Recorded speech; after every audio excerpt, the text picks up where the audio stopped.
get all cleaned up and put away.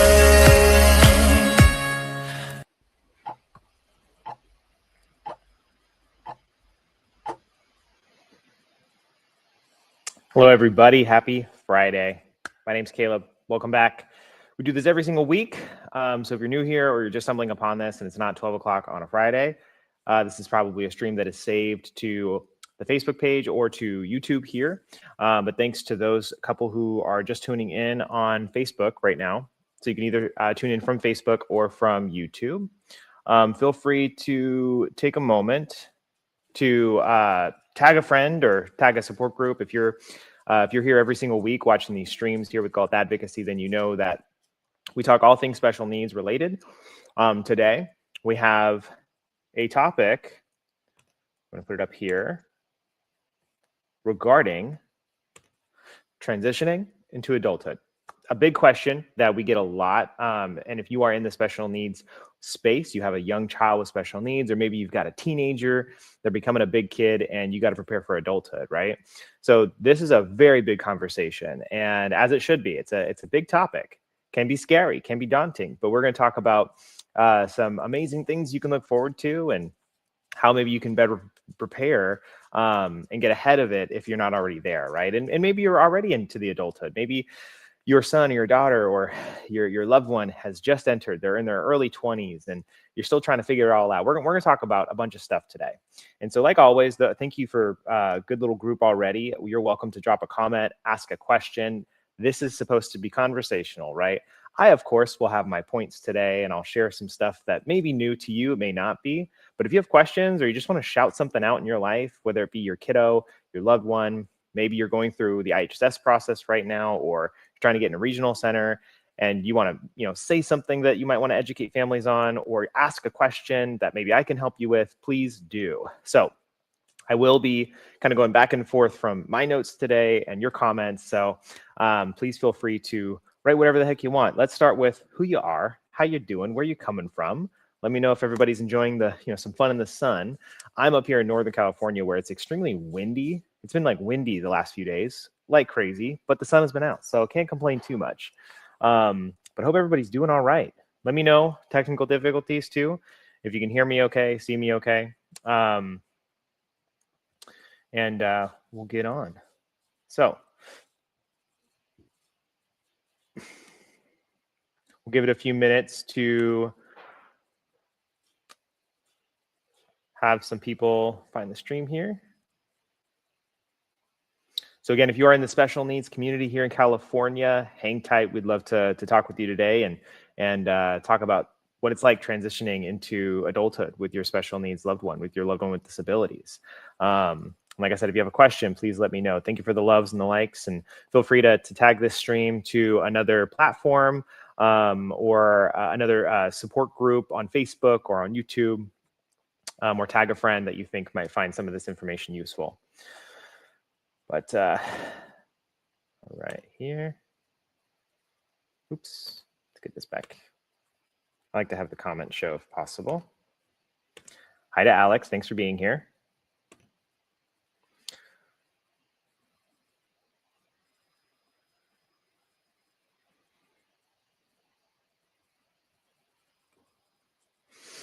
All right, so we'll go ahead and just jump into our outline. I started a little late today as well. So again, if you're new or if you're just tuning in on YouTube, you just kind of came across this or Facebook, we talk all things special needs. And so if you love one of special needs in your life, this might be a stream for you. If you don't have anybody in your life with special needs, then maybe you could share this to somebody who might see some of the information as valuable. We do have an announcement, Miss Holly, thank you, Teresa, excuse me.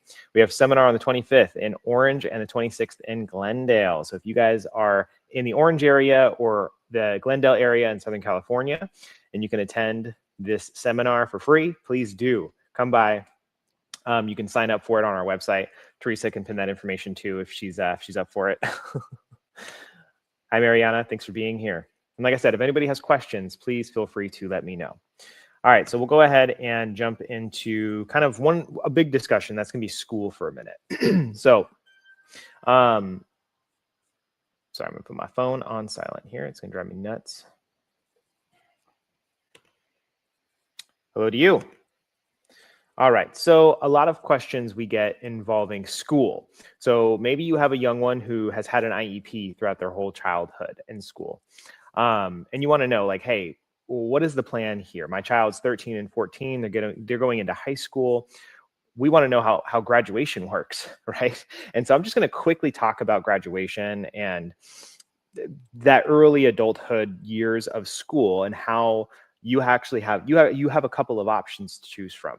So depending on where your child is at developmentally, this will help determine what direction you think they should go. And this is more of a decision or a choice you get to make a little earlier on in high school, sometimes even earlier than that. Never too late though.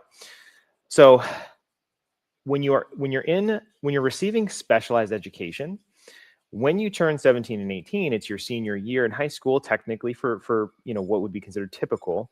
You'll have the option of either getting a diploma, like a full-blown diploma, just like what would be considered standard. But if you have an IEP and maybe you need additional schooling, you don't have to graduate right now. For example, my two sisters with Down syndrome, neither of them have the ability to attend college right now. And so when they turned 18, they actually continued on with more high school, believe it or not. So there's also called certificate of completion. So there's two options. You either get a diploma or a certificate of completion. So diploma track is when, or I'm sorry, diploma track is when you graduate at senior year at 17, 18 years old. You get the diploma, you get to walk the stage with the rest of your class, and then you get to take that diploma and hang on to it for the rest of your life and do whatever you need to do, right? That's the standard. The certificate track is going to be reserved for those who may not need the diploma, right? My sister Molly, my sister Emily, they don't need the diploma. They're not going to be applying to four-year universities. That's not going to be something that's possible for them. And so instead of graduating with a diploma, they were on the certificate track. So when they turned 18, they still technically got a diploma and they walked with their classmates, but they got 4 more years of education at their school. So you can transition with an adult transition program within your school through this certificate track, where they can receive education through their high school an additional 4 more years to continue working on the things that maybe they need more time with. And they don't have to use all 4 years. It's just up to 4 years. So by the time they're 22 years old, they will get a certificate of completion saying they completed X amount of years in school. And once they're 22, that's when they can be phased out of school. And now it's time to focus on the real adulthood stuff, right? With regional center, the game planning of where they might live and things like that, which we'll talk about here in a moment. But let me know if everyone's tracking okay. Let me know if anybody has any questions.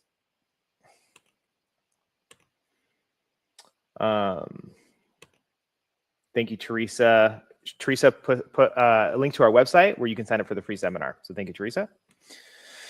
All right, so let me know if you have anybody here, if you have young ones who are, in that high school range, middle school range, or even younger, and you have questions in regards to diploma track versus certificate track. I will say one common question we get is, does the certificate track hurt them in any way? Like, what if, my little Johnny who has autism has aspirations of going to college? Can they go to college with a certificate of completion, or do they have to have a diploma? Well, we can absolutely talk about that. I asked that question as if it's something you think about. I'm guessing there's somebody here today who's asking that question, so I'm going to address it.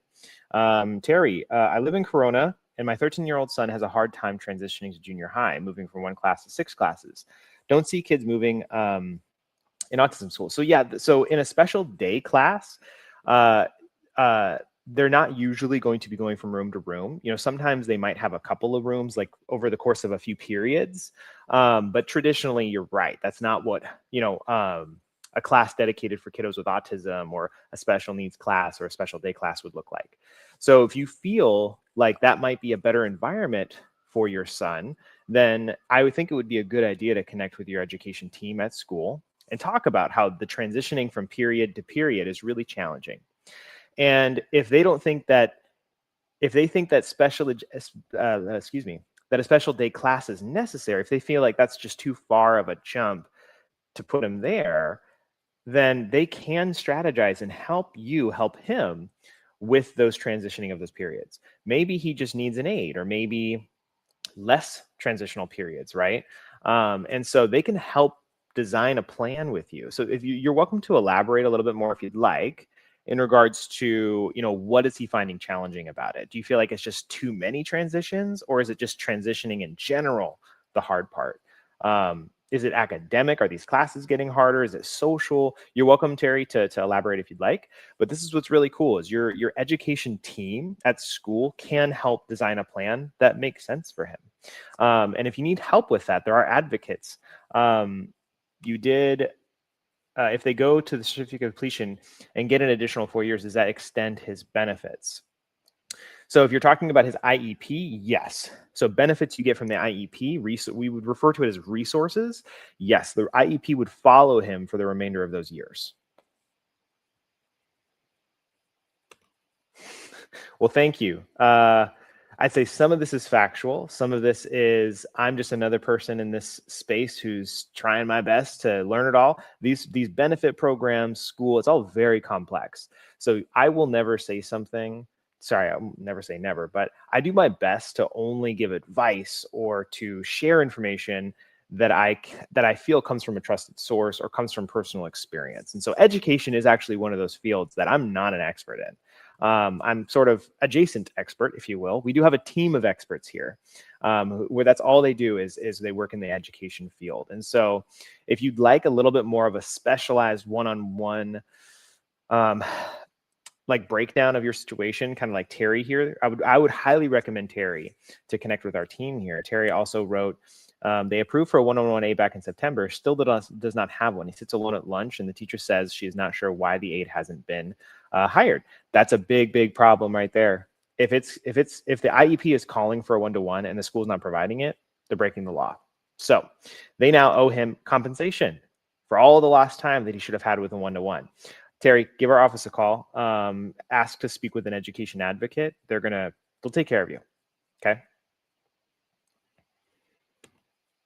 Mary Lou, my son is 16. Can you talk about life skills the high school teach or what we can request during the IEP meeting? Yeah, certainly. So we can definitely go over that. Let me finish up my thought here in regards to transitioning with diploma versus certificate track. So just real quick. So a certificate track it doesn't take away the opportunity of college if you feel like your son or your daughter can't attend college. So it does impact their ability to go right into a 4U university. Most colleges that are like a state Cal Poly type college, that's not going to be the best environment for them usually. And so they won't accept the certificate of completion normally in those situations. But they can attend a community college and then go to a standard 4U university after that. So there are some ways you could still get into the university, but it does make it a little bit different when they are on that certificate track. So you get to pick and choose. I would recommend talking with with an advocate or with your education team on which track you can kind of nail down as the best option for your child. Okay, so now to address your question. So my son is 16. Can you talk about life skills that the high school teaches, or what can we request during the IEP meeting? So that would be a conversation that would take us hours, Mary, and I'd be happy to do my best to try and explain. I'll give you a couple of really basic bullet points, but I do think it'd be good probably to have like a one-on-one chat with an expert. And you're welcome to call our office. Teresa pinned it here actually for those who need the number to the office here called Advocacy, where you can talk with an IHSS expert, you can talk with a regional center expert, you can talk to an education expert. You just request what information you're looking for and they can take it from there. Now, in regards to things you can ask for, things you can request during an IEP meeting, the world is in your hands essentially. So you can ask within reason whatever makes sense that can assist the child with their education, their social skills, capacity for independent living, and capacity for economic self-sufficiency. Okay. The IEP is so much more than just can little Timmy do math, English, and science and history. It's designed to allow this child to have every resource they need to prepare for adulthood. right? So if we all think back to when we were in high school, we were taught so much more than just coming to class and learning math or learning how to do X, Y, and Z, right? We had that experience socially. We had, extracurricular activities. We had, other classes on top of our standard, units that would grow us, grow our minds and our skill sets in different ways, right? And so with an IEP, if you feel like maybe little Johnny's doing just fine academically, but he's really struggling socially, the school can include in the IEP certain things like maybe having a one-to-one aid or having structured time around building social skills. Or maybe little Johnny has behavioral challenges at school, maladaptive behaviors due to their autism or due to Down syndrome, whatever it may be. So the IEP can also have like behavioral goals in it to some extent, right? So there's not too many things you can't ask for when it comes to an IEP. You can ask for anything. Just saying that. You can pretty much ask for anything. It really does depend on what they would approve. But I will say that the school district can approve a lot more than what you would ever expect. And so if, for example, I've used this example before, the bus rides. So if you have a kiddo who they just cannot do the bus anymore, there's just too many kids on it. Maybe they become very destructive and dysregulated. And so if there's no other option, they have to ride the bus. Sometimes a school district can provide private transfer for that child, where they wouldn't have to be exposed to some of the elements that other students might who can handle that or they have the ability to adapt to that. So there's a lot of things you can request. My brother, Stephen, who is profoundly disabled, he had his own school bus for several years. His own school bus come and pick him up from school. He was by himself on that bus. It was basically a private school bus chauffeur, and they would take him to school. And so there are a lot of cool things like that the school district can design for you.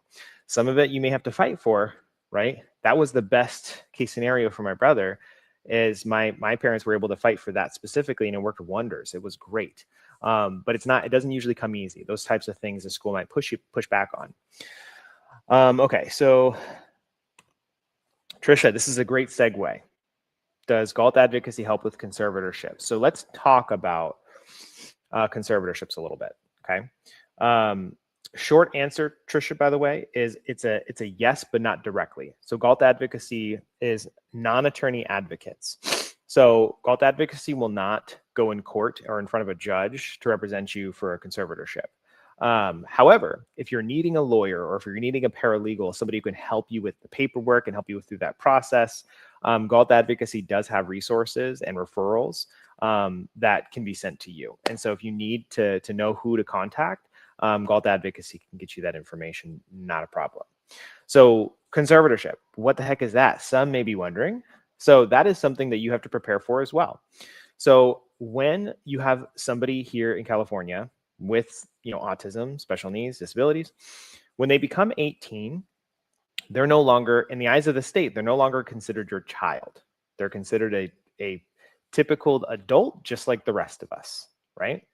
And so they then are going to be impacted by a lot of the same challenges that we face. So right now, if I open up a credit card and I let it go, and I never pay it off, I'm going to be liable for that credit card, right?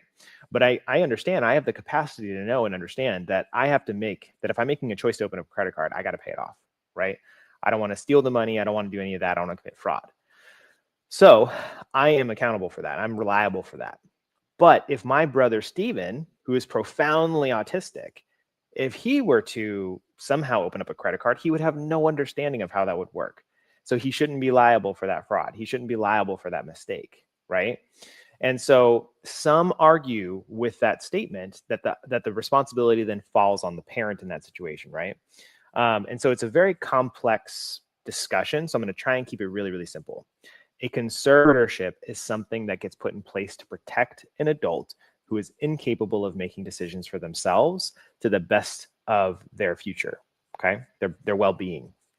And so if you have a child who is in their teen years, they're approaching age 18, or maybe they're already 18, and they don't have the ability to make medical decisions for themselves, financial decisions for themselves, even social decisions, where they should live, if they don't have the ability to make those types of choices, like safely for themselves, then a conservatorship may be an option that you should consider. So not everybody needs a conservatorship, but it's something I would highly recommend you talk to an attorney about, a family law attorney or an estate plan attorney who specializes in that, because they can nail down with you whether they think that this is the best option. So all three of my siblings who have special needs, all three of them are conserved. They all have conservatorships, and my parents are the conservators over all three of them, which means for the rest of their lives, as long as that conservatorship is in place, my parents will be able to determine what kind of medicine they should take, how often they should be going to the doctor, where they should live, who's going to be caring for them, which people they associate with, right?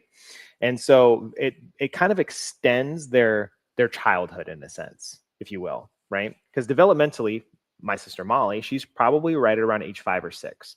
So a child who's 5 or 6 years old, you wouldn't expect them to know how to make medical decisions for themselves or what medications they should take, right? The conservatorship applies that same concept to the adult. So now it's your responsibility. Now, some of you are like, well, we don't have a conservatorship, but we do that anyway. So why would we even need the conservatorship?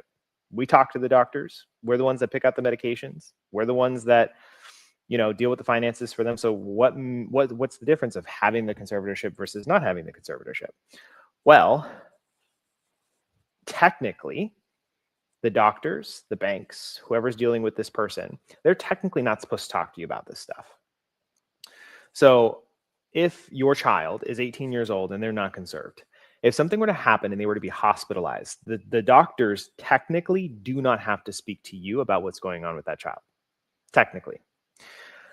And so that's the law here in California. And I'm going to say law carefully because I am not a lawyer. I don't practice law. I'm not educated in the law, right? But to my understanding and my interpretation, if you are an adult with special needs and you're not conserved, the doctors are not technically supposed to speak to you or technically have to speak to you about what's going on. Another example of this is my sister Molly. Okay. She was very sick one time, many years ago. She was around 20 years old. And that happened where she was hospitalized and they basically kept my sister Molly for a couple of weeks and they couldn't tell what was going on. Because they're like, she's not conserved. She's an adult and she doesn't want to talk to you. And they're like, that doesn't make any sense. Come to find out, Molly had received medication from the hospital that made her sick. And when they asked Molly if her parents were making her take medication that was making her sick, she said yes, because she has Down syndrome. She didn't understand the question. And so that automatically caused an issue where the family had to be investigated, and Molly was investigated in a way, right? So I can keep going on and on and on. There's a lot of points I want to get through today, so I'm sorry, guys, rambling. This stuff I'm very, very passionate about, especially conservatorships. So if you have an adult or a loved one who is incapable of making these medical, financial, relationship decisions for themselves for the best of their future, I'm going to recommend talking to a lawyer, talking to somebody who's an expert in conservatorships, considering it as an option. You don't have to go through that route, but I do recommend at least understanding the pros and cons of it and whether or not it makes sense to your situation. We're going to come back to more conservatorship stuff in a minute. I'm going to read through the comments and then I want to jump into some of the benefits. If you have benefits for your loved one, how does that change with adulthood? We're going to talk about that. So Terry, in a school required to provide food therapy or assistance in trying foods, this is such a hard area. School said they don't have resources. So schools won't have the resources until you tell them they need it, right? So if that is a therapy that the school can do, technically, and I'll leave that up to an education expert, if that is something that the school can and should do, then they have to provide the resource, okay? For example, let's talk about the one-to-one conversation earlier, right? Somebody, and it may have been Terry, somebody had a one-to-one approved. Terry, that's you. So in the IEP, it calls for a one-to-one now, right? And you're like, well, what the heck? Where's the one-to-one? It's been months since we had that discussion. And you go to the school and they say, we're working on it. We just don't have the funds for it. We don't have the resources. We're hoping to have it maybe by next year. Not how it works. It's not how it works. They have to find the funds. They have to find the resources. And if they can't, then they have to make up for it in a different way. They have to. It's the law. I will say that. It is a requirement. So They have to be able to abide by what is said in the IEP, regardless. If it is called for, like a one-to-one, they have to provide the one-to-one. If they tell you they don't have the resources, the money, or the capacity to provide it right now, and you got to wait, they're breaking the rules. They're breaking the rules, and they need to be held accountable. And if they don't give you any wiggle room there, and if they're not helping you in any way with that conversation, then it's time to probably retain like an education lawyer or an education advocate who can help you with those next steps. So that same thing goes for this question, Terry. If in the IEP it calls for them to help with food, or you know that this is something you want included in the IEP, you can essentially fight for that if it aligns with the rules of education. Terry, it also doesn't allow wrong person to come along and lead your child astray relationship. This is interested in their SOC section. I don't quite understand that. Sorry, Terry. Susie, what is the difference between conservatorship versus POA? So we'll touch on that real quick. So a power of attorney, POA, that doesn't really technically give you any power at all. What it does is it gives you permission. It should be permission of attorney in a weird way. So it allows you to speak on their behalf, but more of in a helpful manner rather than a dictative manner. So a conservatorship, I'll go this way. A conservatorship allows you to make decisions for that person and not rely on what they say. You can choose something for them regardless of whether they agree or disagree, right? Same thing like a child, right? If my child wants to eat ice cream for dinner and I say no, and they say, I want ice cream for dinner, they're not getting it because I said no, right? Mom and dad say no. That's the same concept of the conservatorship. If you know that this decision is not good for them, but they're an adult, they're allowed to make their own decisions. If they're conserved, they don't have that ability anymore. Rather with a POA, that's more of a suggestion. So if you're at the doctor's office, I'll use it like more of a real example, not the ice cream example, but if you're at the doctor's office and the doctor is asking you about medication or about X, Y, and Z, and you say, I think that they should take this medication, but then your child says, I don't want to take it. Technically with the PO, if they only have a power of attorney, they don't have to take the medication. The doctors can't force them. The doctors can understand you have a say in this because you are listed as on the power of attorney, but a power of attorney doesn't make it to where you automatically have the last say. So it goes a lot deeper than that. Once again, I can't go into all the details, but a power of attorney is a great stepping stone if you don't have a conservatorship yet. And anybody can get a power of attorney. It just allows you to help them in areas that they may need support in. And it gives permission to the doctors, to the people like doctors, banks, institutions to speak with you. If you don't have the POA, they technically don't have to say anything to you at all. That's really the big difference there. The conservatorship will strip the rights of the individual in a healthy way, in an appropriate way that protects them. Whereas the POA, nothing gets taken away from them. They get to have all of their decision-making abilities. They just get to allow you legally to help them with those things. Hope that makes sense, everybody. Teresa says, we've also had multiple families whose nonverbal adult children were SA'd, and because they could not testify that it was non-consensual, the offender was not prosecuted. If the families had a conservatorship, they could have testified on behalf of their nonverbal dependent. I was going to share that story, Teresa, so thank you for that. I wasn't sure if I wanted to today, but that is important to know. So we'll just quickly tap into this. So yes, if you have an adult loved one with special needs, and if they are assaulted in any way, and if they're SA'd in any way, technically, what we've seen is it's really difficult for a judge to prosecute the offender, even if you know the offender, even if you saw it happen, because that individual who's nonverbal, or maybe they have words, maybe they're just speech delayed, it's very difficult to trust the testimony of somebody with special needs.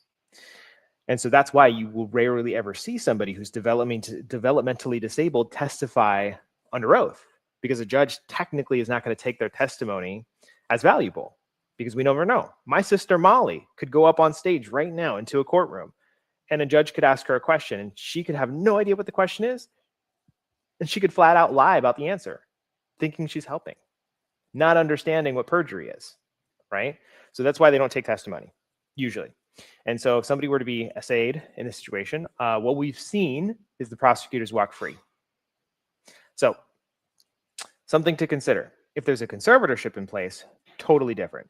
If the conservatorship calls for this person to not have any interactions like that with somebody, then it is considered what it is, if you catch what I'm saying. I don't want to say certain words here on live, but if,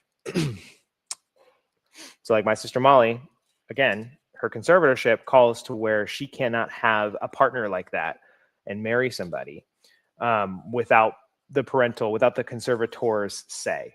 Okay, because Molly doesn't understand marriage. She doesn't understand what that means. She doesn't understand any of the intimacy parts of those things with a partner.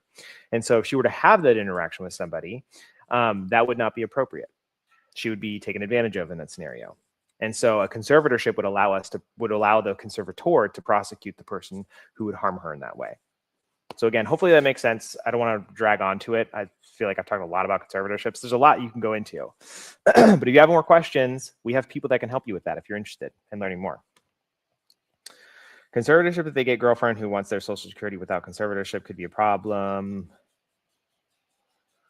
So don't quite understand. Terry, I definitely recommend that you reach out to Adult Advocacy, and we can definitely go through everything for you. Okay. So we'll quickly talk about benefits. We have a little bit more time. So for those of you who have special needs in your home, you probably are familiar with Regional Center. Again, we talked about the IEP stuff and education. You probably know about Medi-Cal. Maybe you have that. IHSS. Maybe it's time to talk about SSI and so forth. So we'll quickly jump into SSI and Medi-Cal. So when your child turns 18, they will automatically qualify for full scope Medi-Cal and SSI if they have a disability or some type of special need like autism or intellectual disability and so forth.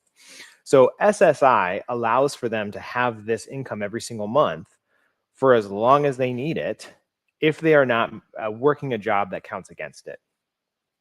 And so excuse me. And so before the age of 18, they can still qualify for SSI. It just depends on your income. So your income is going to be the determining factor before the age of 18. Once they turn 18, then your income doesn't matter anymore. It's about their income. If they don't have income, then they'll qualify for SSI if they, meet all the other requirements, right? Terry, you said what age are they eligible for SSI? They're eligible at any age. But when they're 18, they now can be eligible based on their own income. So when they're under 18, the eligibility is based on your income. So if you make more than the threshold, then they will not qualify for SSI until you are either below that threshold or until that child turns 18. So when they're 18, they can qualify for SSI directly. Same with Medi-Cal. Medi-Cal is the same exact thing.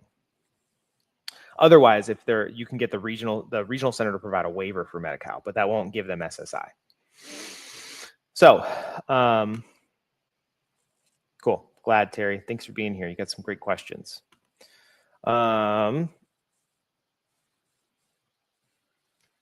talk about like regional center and IHSS as well. Cassie, hello to you. Thanks for being here. All right, so more on the benefits side. So we talked about SSI, we talked about Medi-Cal.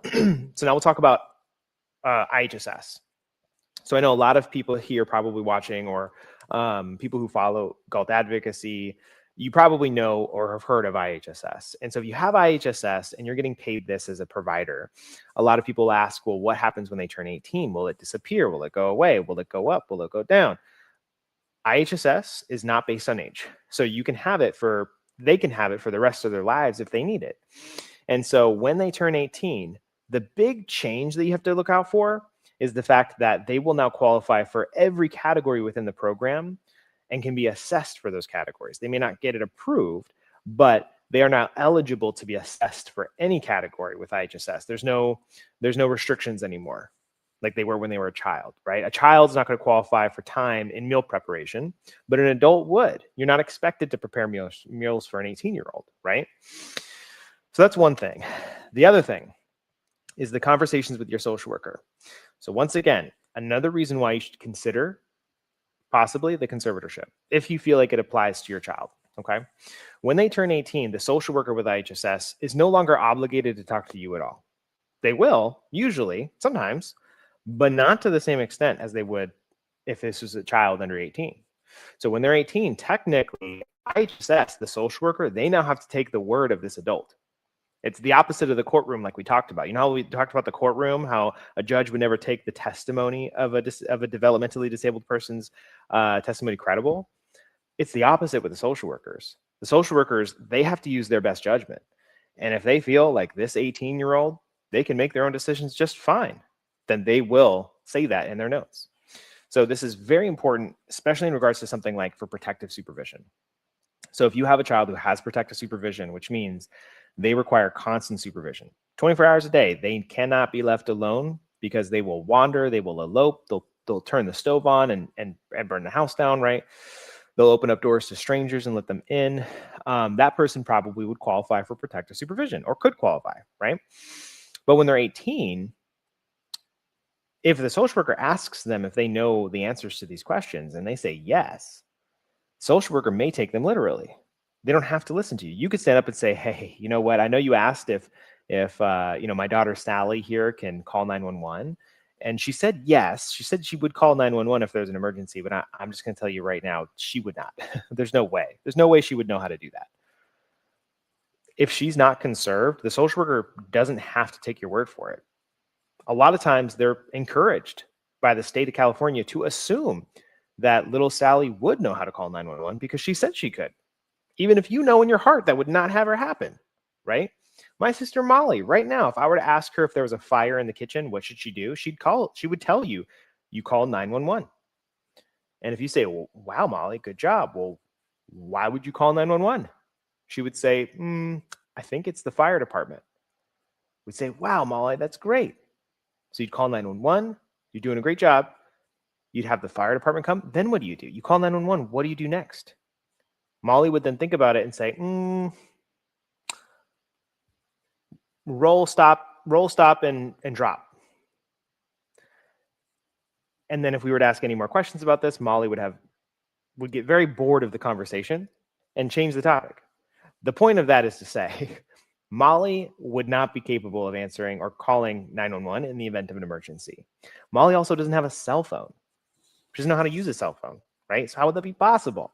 But if she were to tell a social worker that, if a social worker who doesn't understand the world of Down syndrome or doesn't understand the world of special needs, if they were having a conversation with my sister Molly, they may take her literally, not knowing that there's no way that would happen, right? So that's my point there. My point there is to say that with IHSS and with things like SSI and these other benefits, the county and the social workers, they may take their testimony literally. So you have to be prepared for that. You can eliminate that as a problem if they are conserved. If they're conserved, then technically they have to speak to you. They don't have to take the testimony. They can't take the testimony of that disabled person anymore. So hopefully that helps. All right, we got a few more minutes, so we'll talk about regional center next. So regional center is much, much bigger than what people normally will think of when they think of regional center. Excuse me. So a lot of people apply for regional center during childhood because they heard, oh, well, they can get respite, they can get ABA, they can get free diapers, right? Regional center can help with these things. That's all true. That is all great stuff, but it is just a snippet of what regional center really is all about. So we'll talk about that for a brief minute. Maryland, they probably shouldn't be a social worker if they don't understand the world of special needs. Just saying. Marilyn said it. I didn't say it. She said it right there. Just saying. See, Marilyn said it, everybody. Not me. No, I'm just kidding. Marilyn, I 100% agree with you. And I will say that is a challenge. That is a very common challenge that we see a lot.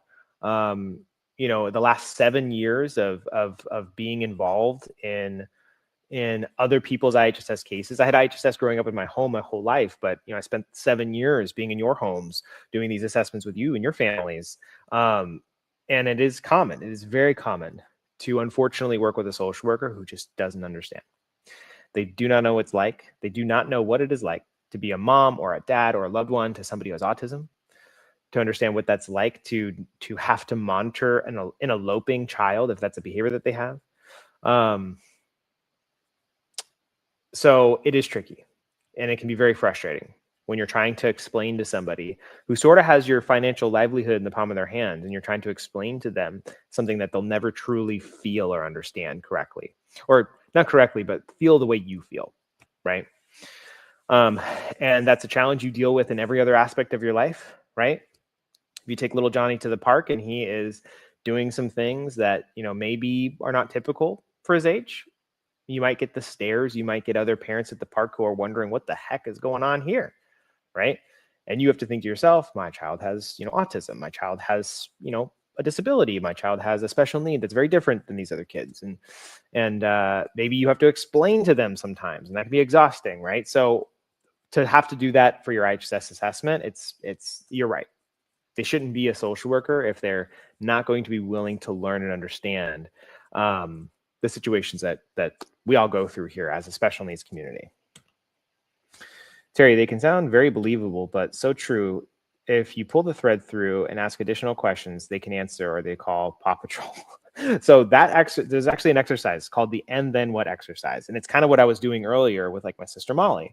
Molly, okay, you'd call 911. Then what would you do, right? That's the "and then what" exercise.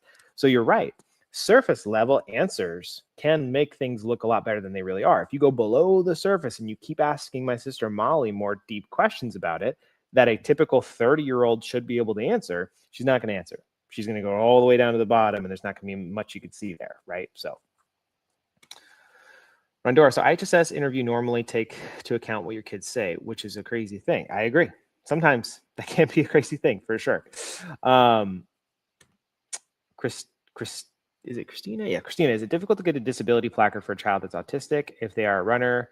I wouldn't say it's difficult per se. It's something you do have to have the doctor sign off on. So if the doctor recommends an ADA placard, then the DMV has to provide it. So it's between your doctor and the DMV. If your doctor says, yep, I think there should be a placard here, then the DMV will have to provide that. So I don't see too many people having an issue with that. If you have a child who's an eloper, if they run, if you know that you gotta, keep them close as soon as you step foot into a parking lot. Again, granted, they have something like autism or ADHD, severe ADHD, or a profound, mental impairment, right? If they're just a typical neurotypical kiddo who likes to run, that may be different.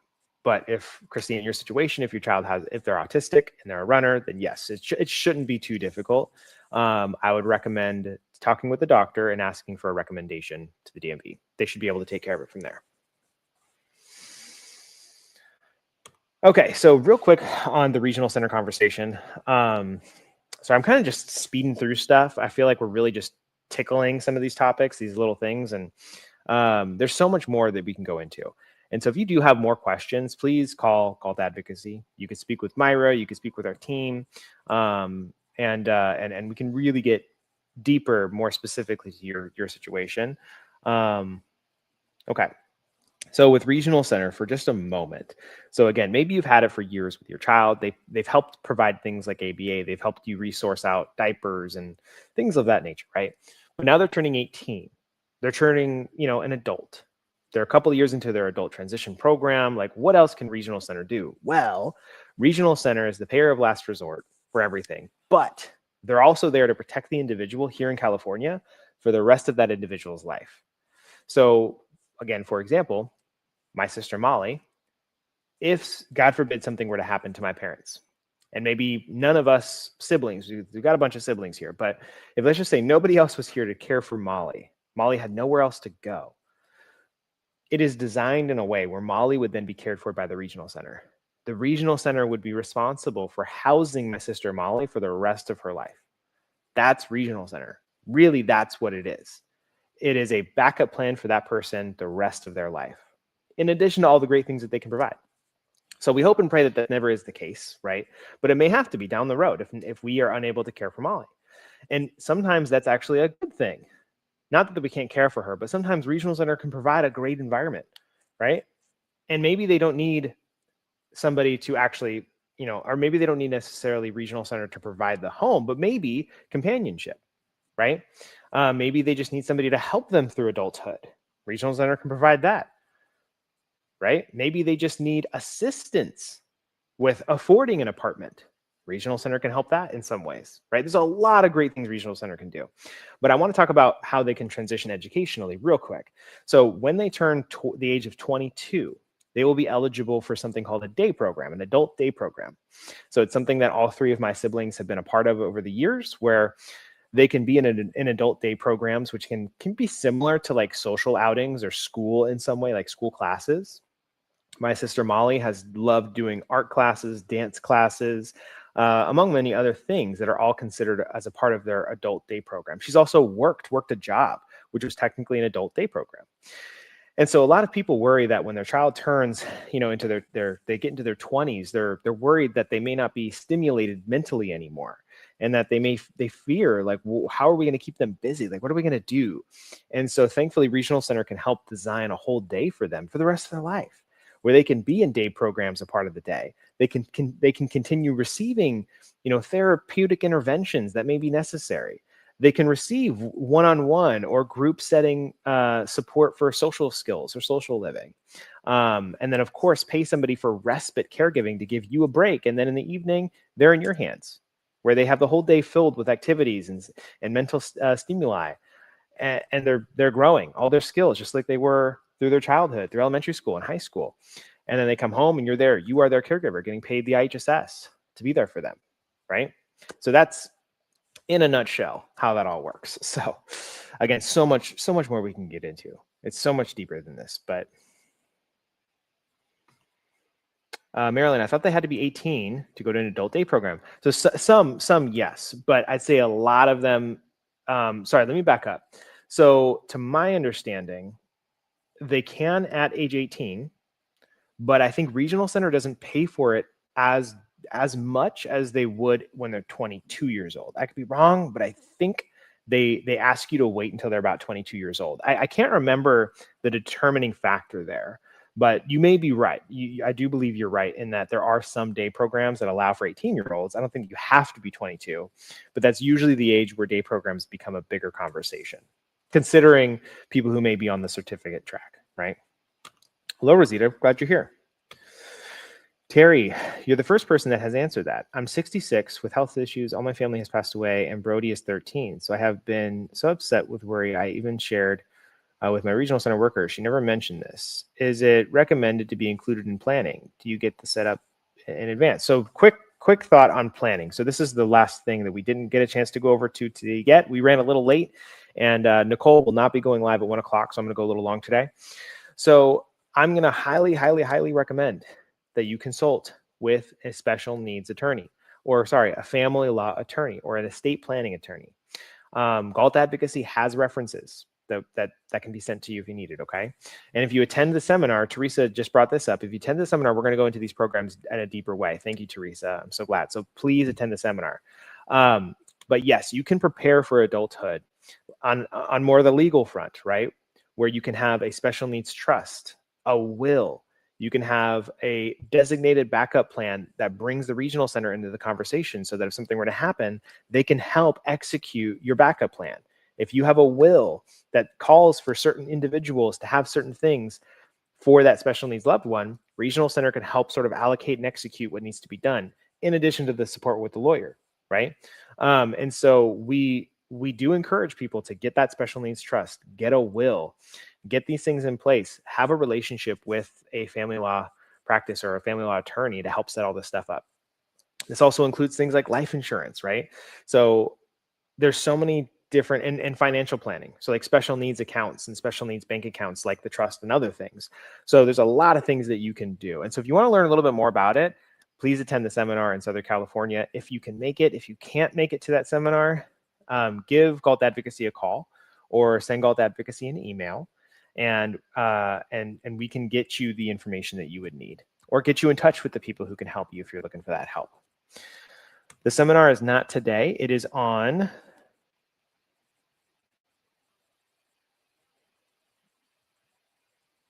where is the information, Teresa? Seminar is on the 25th. So that's next week.